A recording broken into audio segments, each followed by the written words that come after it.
The charity golf tournament at Pinehurst Country Club was supposed to be a celebration.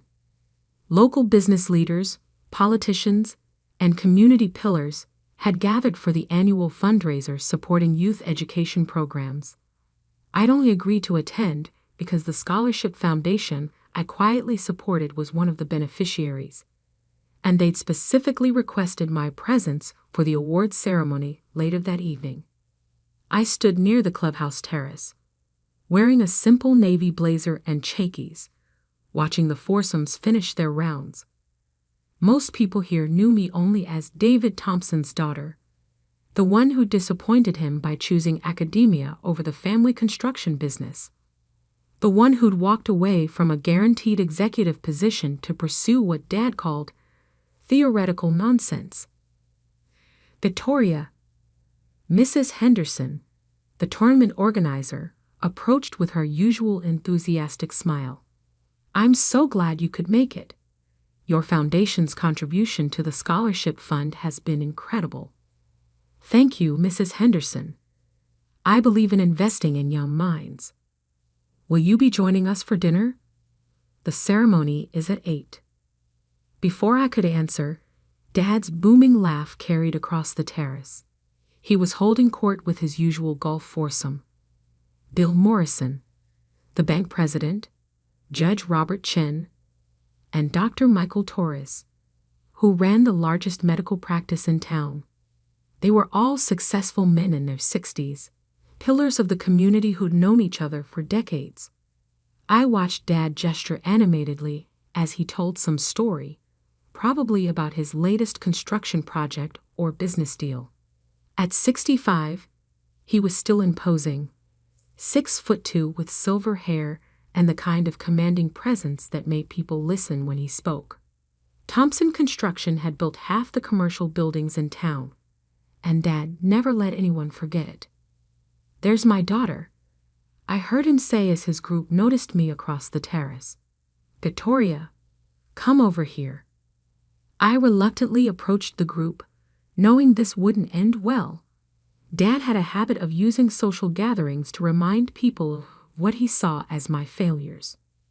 "Gentlemen, this is my daughter Victoria," Dad said, his tone already carrying an edge of disappointment. "The one I've told you about." Bill Morrison extended his hand with a polite smile. "Nice to finally meet you, Victoria. Your father talks about you often." "I'm sure he does," I replied diplomatically. Dad took a long sip of his scotch before continuing. "Victoria here had every opportunity handed to her. Full scholarship to Princeton, summa cum laude, accepted to Harvard Business School. Could have run Thompson Construction by now, could have built something real." The familiar knot formed in my stomach.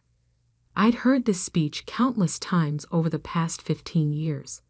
Instead, Dad continued, his voice growing louder as the alcohol loosened his tongue. "She chose to waste her life playing with equations nobody understands. Theoretical physics, can you imagine? 20 years of studying things that have no practical application whatsoever."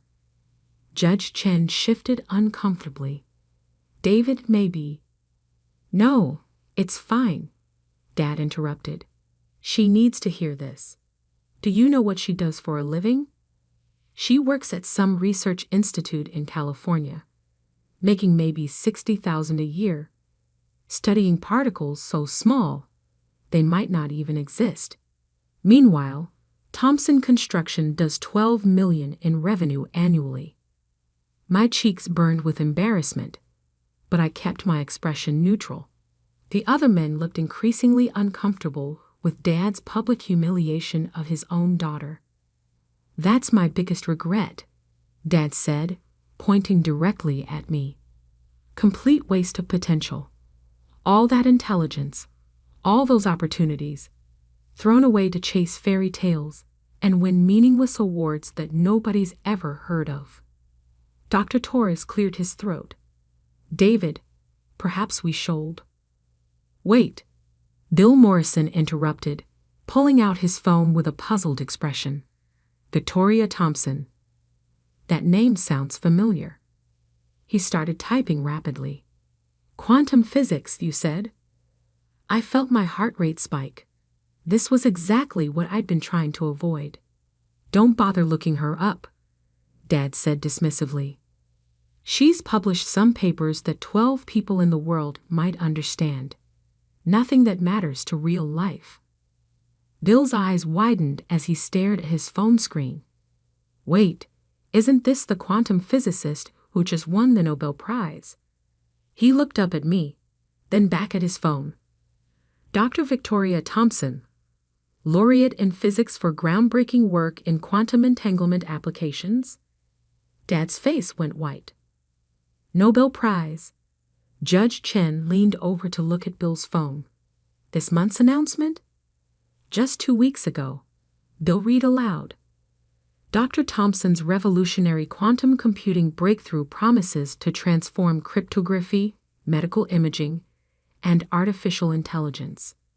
David, your daughter won the Nobel Prize in Physics. The silence that followed was deafening. Dad's Scotch glass hung suspended halfway to his lips, his face cycling through confusion, disbelief, and something approaching panic. That can't be right, he stammered. Victoria works at some little research lab. She drives a 15-year-old Honda. She lives in a tiny apartment. Dr. Torres had pulled out his own phone and was scrolling rapidly. Stanford Quantum Research Institute. Dr. Victoria Thompson, Director of Quantum Applications. He looked up at me with amazement. You're the director. I nodded slowly, knowing there was no hiding anymore. I've been the director for 8 years. But you said she makes $60,000 a year, Bill said to Dad, who was still staring at me in shock.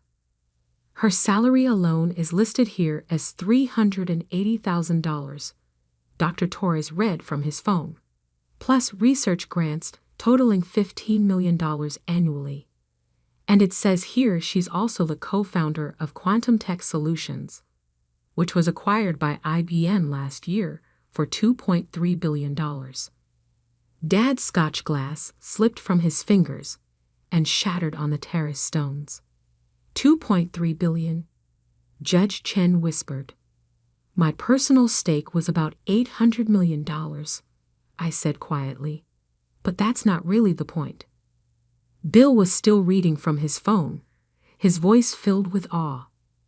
Dr. Thompson's quantum entanglement protocol has applications in secure communications, medical diagnostics, financial cryptography, and climate modeling.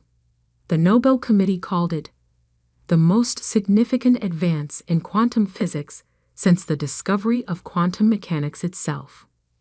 $800 million, Dad repeated numbly. You're worth $800 million? The money isn't what matters, Dad. It's the research. We're on the verge of quantum computers that could solve climate change, cure genetic diseases, revolutionize how we understand the universe itself. Dr. Torres was shaking his head in disbelief. David, do you understand what your daughter has accomplished? The Nobel Prize in Physics it's the highest honor in science. Einstein, Bohr, Heisenberg. Your daughter is in that category now. I don't understand, Dad said weakly. You drive an old car. You dress like a graduate student. You live so modestly. Because the work is what matters, not the lifestyle. I drive a reliable car because I don't need to impress anyone. I dress comfortably because I spend my days in laboratories, not boardrooms. I live simply because material possessions don't bring the satisfaction that comes from unlocking the secrets of quantum mechanics. Bill was still scrolling through articles on his phone. Listen to this. Dr. Thompson's breakthrough could lead to quantum computers capable of performing calculations that would take classical computers longer than the age of the universe to complete. Victoria, you've literally changed the future of computing. And medicine, I added.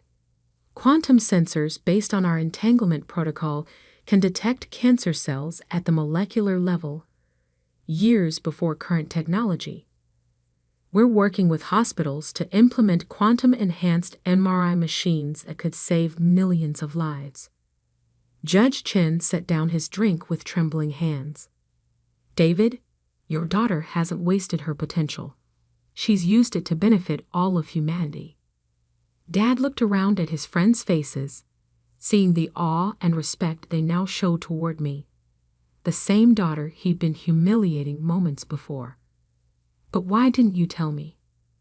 Why let me think you were struggling, that your career was meaningless?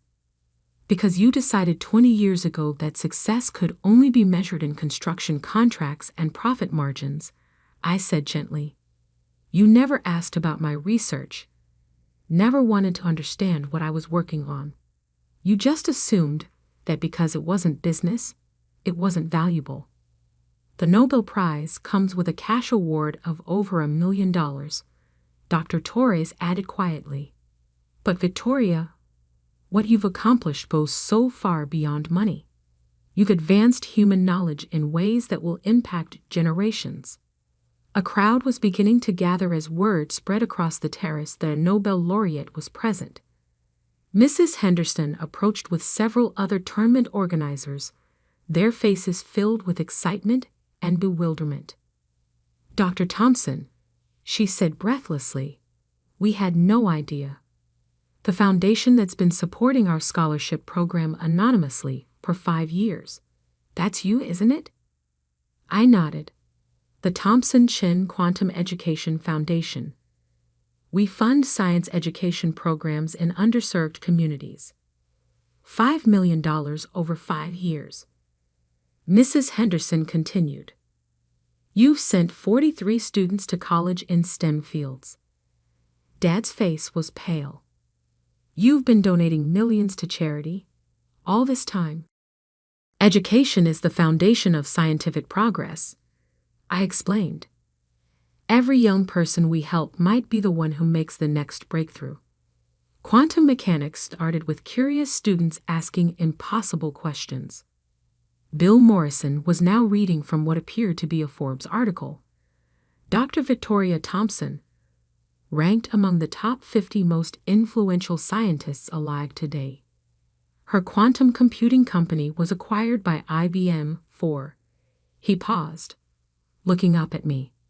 It says here the acquisition was actually $2.8 billion, not $2.3 billion. The final number was higher than initial reports. I confirmed. But I retained the intellectual property rights for medical applications. Those patents are being licensed to pharmaceutical companies for quantum drug discovery. Quantum drug discovery? Dr. Torres leaned forward with professional interest. Quantum computers can model molecular interactions with perfect accuracy, dramatically accelerating the development of new medications. What currently takes 10 to 15 years of research and testing could be reduced to months. We're working on quantum-designed treatments for Alzheimer's, cancer, genetic disorders, diseases that have puzzled medicine for generations. Judge Chen shook his head slowly. David, your daughter isn't just successful. She's working to solve the biggest challenges facing humanity. The modesty, Dad said suddenly, his voice barely audible. All these years, you let me criticize you, let me call you a failure, and you never once defended yourself. What would have been the point? I asked. You'd already decided that my work was worthless because it wasn't immediately profitable. Telling you about awards or recognition wouldn't have changed your mind about the value of basic research. But the Nobel Prize is recognition from my peers that the work matters. But the real reward is knowing that quantum entanglement protocols might help cure diseases, that quantum computers might solve climate change, that the curiosity-driven research you called fairy tales might actually save the world. Mrs. Henderson was practically vibrating with excitement. Dr. Thompson, Would you consider speaking at tonight's ceremony? The students receiving scholarships would be incredibly inspired to meet a Nobel laureate. I'd be honored, I replied, though I hope we can focus on the students' achievements rather than mine. Are you kidding? Bill Morrison laughed. Victoria, you're going to be the most famous person ever to attend one of our charity tournaments. The Nobel Prize in Physics. Do you understand how extraordinary that is? Dad finally found his voice again. Victoria, I owe you an apology. The biggest apology of my life. Dad, you don't? Yes, I do. He stepped closer, his eyes filled with tears. For 20 years, I've been telling anyone who would listen that my daughter was a disappointment. I measured your worth by my standards instead of trying to understand what you were actually accomplishing. You wanted me to be successful, I said softly. You just had a different definition of success. No, that's not an excuse. I should have learned about your work. I should have tried to understand why someone as brilliant as you would dedicate their life to something I didn't comprehend. He looked around at his friends, all of whom were still staring at me with newfound respect. Instead, I embarrassed myself by publicly belittling a Nobel laureate because I was too proud to admit I didn't understand quantum physics. Dr. Torres clapped Dad on the shoulder. David, most of us don't understand quantum physics either, but we can recognize extraordinary achievement when we see it. The irony, Judge Chin added, is that Victoria's work will probably have more lasting impact than anything any of us has ever built. Buildings can be torn down, I agreed, but scientific discoveries become part of humanity's permanent knowledge. The quantum mechanics I study today will still be true 1,000 years from now. A young reporter from the local newspaper had somehow materialized at the edge of our group. Dr. Thompson? I'm Sarah Kim from the Tribune. Could I possibly get a quote about your Nobel Prize? The community had no idea we had such a distinguished scientist among us. The community has many distinguished people, I replied diplomatically. Scientists, teachers, doctors, business leaders. We all contribute in different ways. But the Nobel Prize, she pressed. How does it feel to be recognized at the highest level of scientific achievement? I glanced at Dad, who was listening intently. It feels like validation that curiosity-driven research matters. That asking questions about the fundamental nature of reality isn't a waste of time. It's one of the most important things humans can do. And your plans for the prize money? The same as always. It goes to education programs and research funding. The next generation of scientists will accomplish far more than my generation ever could. As the reporter walked away, Bill Morrison shook his head in amazement. Victoria, in all my years in banking, I've never met anyone who treats money the way you do. $800 million, and you live like a graduate student. Money is a tool, I explained. It can fund research, support education, solve problems. But accumulating it for its own sake doesn't interest me. There are too many fascinating questions to explore. Dad was quiet for a long moment, processing everything he'd learned. Finally, he spoke. Victoria, would you be willing to have dinner with me tomorrow? Just the two of us? I'd like to learn about your work. Really learn about it. I'd like that, Dad. And maybe you could explain quantum entanglement to an old construction worker who's just realized he doesn't know anything about his own daughter's life. I smiled, feeling a warmth I hadn't experienced around Dad in decades. Quantum entanglement is actually a beautiful metaphor for family relationships. Two particles can become connected in such a way that what happens to one instantly affects the other, no matter how far apart they are. Like parents and children? He asked hopefully. exactly like parents and children. As the sun set over the golf course, painting the sky in brilliant oranges and purples, I found myself surrounded by people who suddenly saw me very differently than they had an hour before. But the person whose perception mattered most, my father, was looking at me with something I'd never seen in his eyes before: pride. Dr. Thompson, Mrs. Henderson approached with a small group of high school students. These are some of our scholarship recipients. They're studying physics and engineering because of programs your foundation has supported. A young woman named Maria stepped forward shyly. Dr. Thompson, I just wanted to say thank you.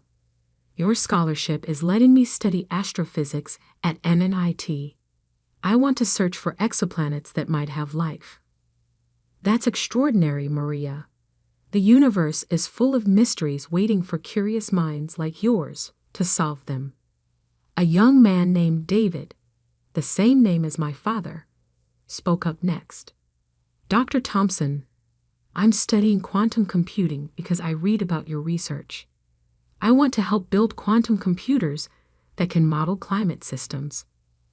Climate modeling is one of the most important applications of quantum computing, I replied. You could help save the planet. As the students shared their dreams and aspirations, I noticed Dad listening intently to every word. These young people represented the future of science, the next generation of researchers who would push the boundaries of human knowledge even further. Victoria, Dad said quietly, as the students moved on, I'm beginning to understand something. Your work isn't just about winning prizes or making money. It's about inspiring young people to dream bigger than I ever thought possible. That's exactly right, Dad. Every breakthrough opens doors for others. Every discovery asks new questions. Every young scientist we support might be the one who solves problems we can't even imagine yet. The dinner ceremony that evening was unlike any charity event I'd ever attended. Word had spread about the Nobel laureate in attendance, and the local media had arrived in force. But what struck me most was the change in how people interacted with me, and how Dad introduced me. This is my daughter, Dr. Victoria Thompson, he said proudly to everyone we met. She just won the Nobel Prize in Physics for her work in quantum computing. She's going to help cure cancer and solve climate change. It was an oversimplification, but it was also the first time in 20 years that my father had spoken about my career with pride instead of disappointment. During my speech to the scholarship recipients, I looked out at the audience and saw Dad in the front row, beaming with genuine pride. For the first time since I was a child, I felt like he truly saw me, not as a disappointment or a failure to meet his expectations, but as someone who had found their own path to making a meaningful contribution to the world. The most important thing I can tell you, I concluded my remarks, is that success isn't about meeting other people's definitions of achievement. It's about finding work that feeds your curiosity, challenges your intellect, and contributes something valuable to humanity. Whether you become a scientist, an artist, a teacher, or an entrepreneur, follow your passion, ask impossible questions, and never let anyone convince you that knowledge for its own sake is worthless. The standing ovation that followed wasn't just for the Nobel Prize winner. It was for the idea that extraordinary achievement can come from anywhere, from anyone willing to pursue their deepest curiosity about how the world works. As Dad and I walked to our cars after the ceremony, he stopped and turned to me. Victoria, I need you to know something. I spent 20 years being wrong about you, about your work, about what really matters in life. But I've never been more proud to be your father than I am right now. Thank you, Dad. That means everything to me. Can I ask you one more question? Of course. Those particles you study, quantum entanglement, can the connection between them be repaired if it's been damaged? I smiled, understanding the deeper meaning of his question. With the right conditions and enough time, quantum systems can be restored to their original entangled state. The connection never really disappears. Sometimes it just needs the right environment to become strong again. I'd like to work on creating the right environment, he said softly. I'd like that too, Dad.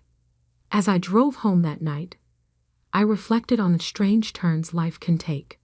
24 hours ago, I was just David Thompson's disappointing daughter who'd wasted her potential on theoretical physics. Tonight, I was a Nobel laureate whose work might help solve humanity's greatest challenges.